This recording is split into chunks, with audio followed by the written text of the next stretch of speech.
नमस्ते दोस्तों, मैं हूं अनुराग शर्मा, एक टीचर, एक गाइड और आप सबका दोस्त। आज मैं आपसे बात करने जा रहा हूं उन छोटी छोटी बातों के बारे में जो एक क्लासरूम को सिर्फ एक रूम नहीं बल्कि एक लर्निंग टेम्पल बना देती हैं। आपने कभी सोचा है, एक क्लासरूम सिर्फ टीचर के पढ़ाने से नहीं चलती, ना ही सिर्फ एक स्टूडेंट के पढ़ने से। क्लासरूम एक ऐसी टीम होती है जहां हर एक मेंबर, टीचर हो या स्टूडेंट, मिलकर एक दूसरे की ग्रोथ में मदद करते हैं। और जैसे हर टीम के अपने कुछ रूल्स होते हैं, वैसे ही क्लासरूम के भी कुछ सिंपल लेकिन पावरफुल रूल्स होते हैं जो ना सिर्फ डिसिप्लिन सिखाते हैं बल्कि लाइफ के असली वैल्यूज़ भी सिखाते हैं। तो अगर आप एक स्टूडेंट हैं तो यह वीडियो आपके लिए एक गाइड है, और अगर आप एक पेरेंट हैं तो यह वीडियो आपको यह समझने में मदद करेगी कि आपके बच्चों में बेहतर फ्यूचर के लिए हम स्कूल में किस तरह से काम करते हैं। तो चलिए मिलकर बनाते हैं एक क्लासरूम जहां सिर्फ किताबें ही नहीं बल्कि रेस्पेक्ट, डिसिप्लिन और ग्रोथ भी सिखाई जाती है।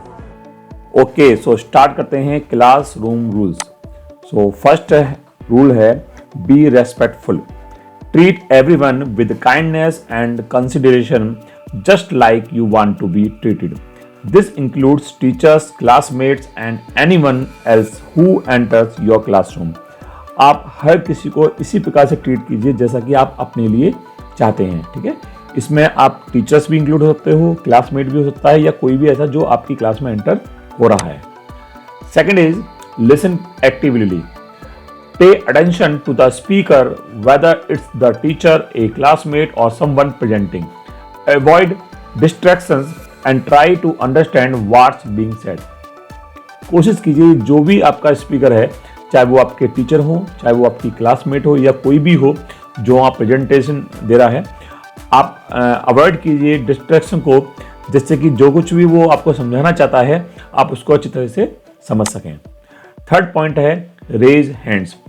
मोस्टली स्टूडेंट्स के अंदर मैं एक चीज़ देखता हूँ कि बहुत से स्टूडेंट्स हेजिटेट रखते हैं किसी भी टॉपिक्स को पूछने के लिए या अपना रेज हैंड करने के लिए।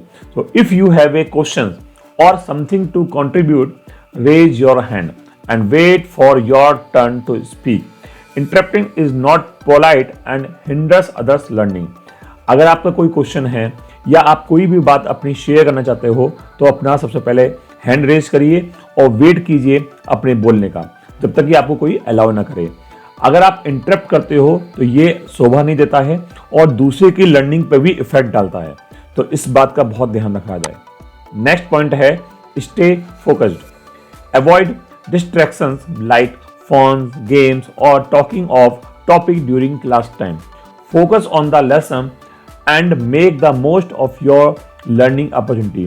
कोशिश कीजिए कि जब भी आपके टीचर आपको टीच कर रहे हैं या कुछ समझा रहे हैं तो आप उस टाइम पे कोई भी गेम ना खेलें या पेन फाइटिंग ना करें या कोई बात ना करें जो भी आप उस टॉपिक से अलग हो, ठीक है। फोकस करिए अपने लेसन पे और अपनी लर्निंग की जो अपॉर्चुनिटी है उसको बढ़ाइए। नेक्स्ट पॉइंट आता है कम प्रिपेयर्ड, ठीक है। जब भी आप स्कूल जा रहे हैं तो एकदम प्रिपेयर्ड होकर जाइए। Come to class with all the necessary materials and be ready to learn. ऐसा नहीं है कि किसी दिन आप अपनी बुक भूल आए, कभी रजिस्टर भूल गए या कभी पेन भूल गए। नो, ऐसा नहीं करना है आपको। जब भी आप स्कूल में जाएं बिल्कुल प्रिपेयर्ड होकर जाएं। This shows respect for your self and your classmate. ये शो करता है कि आप अपने प्रति कितने रेस्पेक्टफुल हैं और आप अपने क्लासमेट के प्रति। ओके, सो नेक्स्ट पॉइंट है be cooperative. Be willing to work with others in group और projects. Share ideas, listen to others and contribute your fair share. कोशिश कीजिए कि जो भी आप काम कर रहे हैं उसको आप ग्रुप में करें, उसमें प्रोजेक्ट को पूरा करें। इससे क्या हो सकता है कि आप अपने आइडियाज़ शेयर कर सकते हैं, आप लोगों को सुनते हैं, उससे नई बातें सीखते हैं। नेक्स्ट है be responsible on your actions and choices.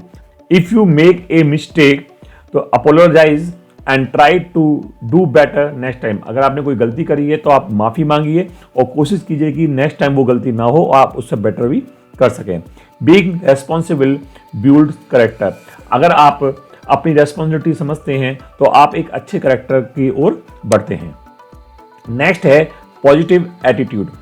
Come to class with a positive mindset and willingness to learn. जब भी आप इस क्लास में आ रहे हैं तो एक पॉजिटिव माइंडसेट के साथ आइए और अपने अंदर ये इच्छा रखिए कि हाँ, आज मुझे कुछ ना कुछ सीखना है। Your attitude can affect your learning and the learning of others. ये जो आपका एटीट्यूड है ये आपकी लर्निंग को अफेक्ट कर सकता है और साथ के साथ जो आपके साथ के क्लासमेट्स हैं उनकी भी लर्निंग पर भी इफेक्ट डालेगा।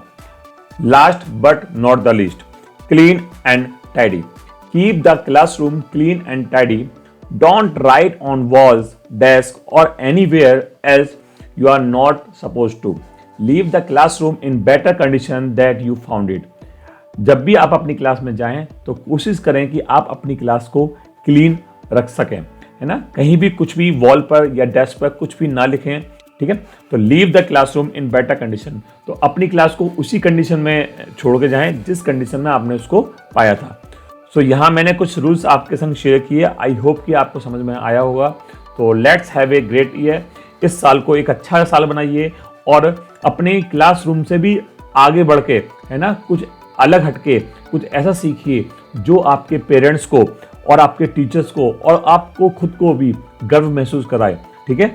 अगर आपको मेरी मेहनत में थोड़ा भी बहुत कुछ अच्छा लगा हो तो प्लीज़ इस वीडियो को लाइक कीजिए और आपको लगता हो कि ये वीडियो किसी के लिए हेल्पफुल है तो आप इस वीडियो का लिंक उसको शेयर भी कर सकते हैं।